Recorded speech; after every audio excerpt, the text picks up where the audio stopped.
The center is moving to change how election commissioners and the chief election commissioner is appointed. I'm Barkha Dutt, you're with the Mojo story. In moments from now, our newsmaker today will be the former chief election commissioner of India, S.Y. Quraishi. But before we talk to him, let's put this story in context. Here's what's happened.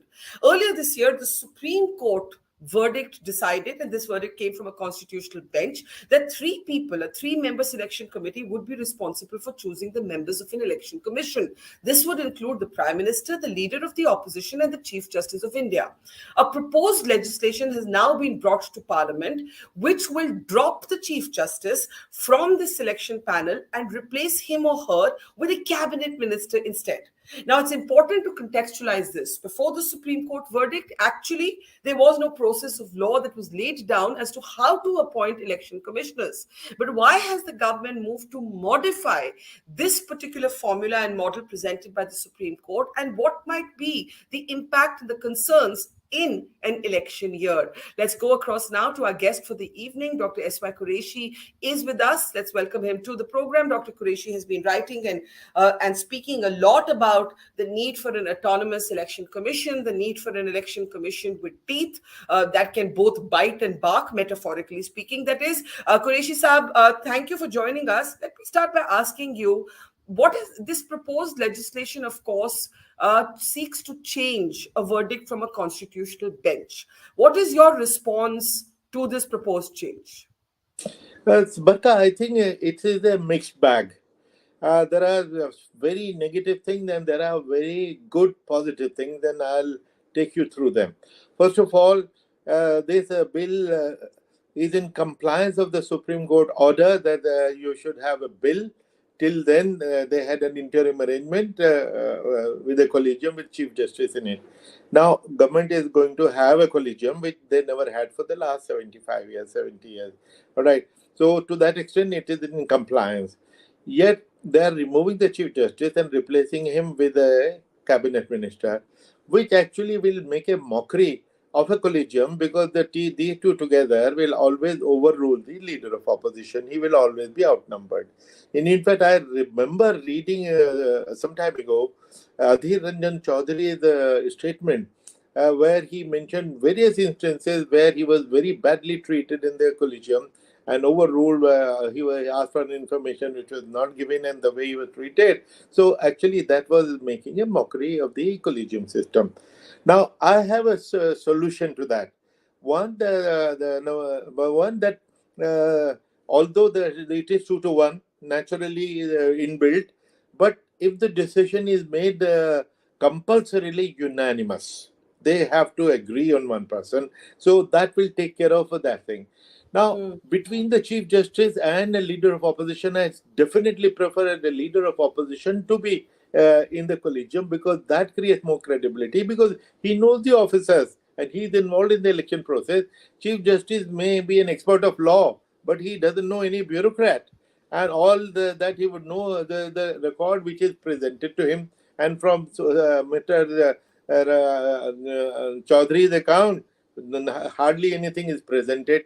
And thirdly, many people have been questioning the collegium system, because even when in the collegium, when Chief Justice is there, what kind of appointments have been made? You know, the director of CBI, there was one director of CBI against whom there was a charge by the IB, no less, that a criminal went to his house 183 times. Now, he was appointed by a collegium with a Chief Justice in it. So, therefore, Chief Justice's presence is no guarantee. LOP, the presence is a guarantee, but provided he is not marginalized, and for which I am offering you a solution. Now, second good thing, Barkha, which has been a good thing which has been introduced, is the shortlisting committee, headed by the cabinet secretary with 2 secretaries. So there will be 5 members. Now, they're trying to undercut that this committee can overrule those 5 and bring in the 6th. That is making a mockery of this committee. I mean, that is too clever by half. That is absolutely undesirable. If cabinet secretary and 2 others have selected 5 people after and shortlist presented the shortlist, surely all those 5 are secretaries to Government of India. That is another good thing, that qualifications have been prescribed. For 70 years, there was no qualification for appointment to this post. You could have picked up anybody from the street and appointed him. It's a good thing that the government has been only taking the bureaucrats because they have handled the election throughout their life. Now, Right. Secretary to Government of India, Barkha, out of 100 people appointed to IAS after 35 years, only 6, 7 make it to the level of secretary. All of them are brilliant. All of them are good. From where 5 are selected, surely there will be one in those 5 where all 3 will agree. So the system of shortlisting is good, qualification is good, but make it a unanimous decision. That is So extremely let important. so let me understand a few things. One, it's important to explain to our audience that before the Supreme Court order, there was actually no legislative process for how to appoint members of the Election Commission. So you welcome the fact that there is now a law being brought in. That's the good part. Secondly, you don't have a per se problem with the Chief Justice being dropped from the selection panel. You actually would much rather, if one had to choose a leader of opposition over the Chief Justice being on the selection panel, because you think the leader of opposition is interacting with those who actually have to run elections. Point two. Point three, your concern is right now the way the selection panel is stacked up, there are 2 government members, which is the Prime Minister and a cabinet minister, and only one leader of the opposition. So your solution is the decision should be unanimous. This should be one Yes. thing in the bill, that nobody can be chosen unless all 3 people agree. Yes, absolutely. Okay. So you don't mind that the Chief Justice has been dropped from the selection panel? Yeah, because there was another question that used to be raised earlier, the conflict of interest, in the sense that here the Chief Justice is part of appointment of a, and that same appointment gets challenged in the Supreme Court. There he will sit in judgment over that appointment, or if he even if he recuses himself, his junior judges will be sitting in judgment. So that creates an awkward situation. And finally, because Chief Justice actually is not familiar with the bureaucracy and the personal knowledge, and these days for the last 7 8 years, evaluations is the annual confidential report of every officer is done by 360-degree evaluation. Seniors, juniors, colleagues, peers, everybody is interviewed to know who is who and who is what. So therefore, to know such people, and leader of opposition will know, because all these people have been in the field, he has dealt with them, and a leader of opposition choice should be respected. He should not be marginalized. There have to be an inbuilt safeguard. And obviously, Supreme Court may not like this bill, but at least they can compensate by introducing what I'm suggesting to you. Make it unanimous decision. Yeah, Surely, I think that's a very good suggestion, but also to put it into context, when the Supreme Court's constitutional bench came with this verdict, it was also a time when the government was almost at battle with the judiciary over how judges are appointed. And I think a lot of us thought that maybe the court was also drawing a red line, saying if you're going to interfere in how people in our domain are appointed, we also can interfere in some of the appointments you make. Now, my question to you, Quraishi Saab, is explain this committee. Why do you think this committee of the shortlisting committee might potentially make a mockery of an autonomous election commission? no, the committee will not make a mockery. Committee, the idea is brilliant You're because saying that the panel can overrule the shortlist. Is that what you're overruled. saying? Yeah. If they Yes. overrule, okay, they will pick up from these 5. But if they want, they can take a 6th man from outside. That is absolute nonsensical.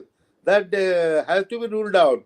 So what is this then? I mean, make a short list of, if not 5, make it 7, make it 10, but go from the short list, because cabinet secretary and 2 secretaries will make sure that out of as it is, every secretary is a brilliant guy. Every secretary is a man of integrity, otherwise he would not have become secretary. So Hmm. from very bright, good people, if you are shortlisting 5, chances are that they should be acceptable to a leader of opposition. At least one of the 5 will be acceptable, if not all 5. Let me ask you a last question. Now, technically, this has come from a constitutional bench of the Supreme Court, and in its verdict, the Supreme Court said that till there is a process, we are asking for this process to be followed.